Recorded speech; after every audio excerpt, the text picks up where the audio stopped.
Friends ఇప్పుడే అందిన వార్త రాష్ట్ర ఉద్యోగులకు గ్రీన్ సిగ్నల్ అనమాట. కాంగ్రెస్ ప్రభుత్వం గుడ్ న్యూస్ అంటూ లేటెస్ట్ అప్డేట్ అయితే రావడం జరిగిందండి. సో ఆ వివరాలు ఏంటనేది కూడా వీడియోలో తెలుసుకుందాం. వీడియోని చివరి చూడండి, అర్థమవుతుంది.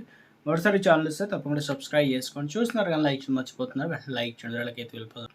తెలంగాణలో కొన్ని రోజులుగా ఆర్టీసీ కార్మికులు చేస్తున్నటువంటి డిమాండ్లకు ప్రభుత్వం సానుకూలంగా స్పందించింది. తాజాగా ఆర్టీసీ జేఏసీ నేతలతో మంత్రులు కమిటీ జరిపిన చర్చలు సఫలమయ్యాయి. ఇక రాష్ట్ర సచివాలయం ఆర్టీసీ జేఏసీ నాయకులతో మంత్రి పొన్నం ప్రభాకర్, శ్రీధర్ బాబు, వివేక్ వెంకటస్వామి, అడ్లూరి లక్ష్మణ్ కుమార్ అధికారులతో కలిసి సుదీర్ఘ చర్చలు అయితే జరిగాయన్నమాట. కార్మికుల ప్రధాన డిమాండ్లపై ప్రభుత్వం సానుకూలంగా స్పందించడంతో సమ్మె విరమిస్తున్నట్లు కార్మిక సంఘాలు ప్రకటించాయి. దీంతో రోడ్లపైన బస్సులు నడుస్తున్నాయన్నమాట. చర్చల అనంతరం డిప్యూటీ సీఎం బట్టి విక్రమార్క, రవాణా శాఖ మంత్రి పొన్నం ప్రభాకర్ మీడియాకు వివరాలు అయితే వెల్లడించారు.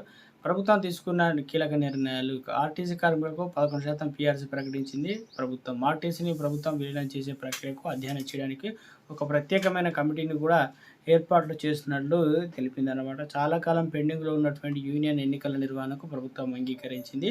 ఇక చర్చలు ఫలించడంతో డ్రైవర్లు, కండక్టర్లు వెంటనే విధుల్లోకి రావాలని, బస్సులు యథావిధిగా నడపాలని మంత్రి పొన్నం ప్రభాకర్ కోరారు.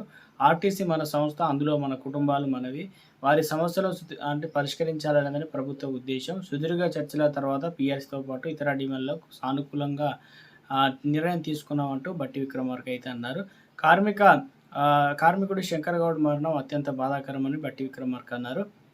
సమస్యలు ఎంత క్లిష్టమైనా చర్చల ద్వారా పరిష్కరించుకోవాలి తప్ప ప్రణాళిక తీసుకోవడం ఎవరికి శ్రేయస్కరం కాదు. గత హయాంలో ఆర్టీసీ కార్మికులు ఎదుర్కొంటున్న చేదు అనుభవాలను పునరుత్థానం కాకూడదని తమ ప్రభుత్వ లక్ష్యమని, ఇది ప్రజాప్రభుత్వం అని, ఇక్కడ ఎవరు శత్రువులు కాదన్నారు. పేదలకు, మహిళలకు ప్రధాన రవాణా సాధనమైన ఆర్టీసీని కాపాడుకున్న బాధ్యత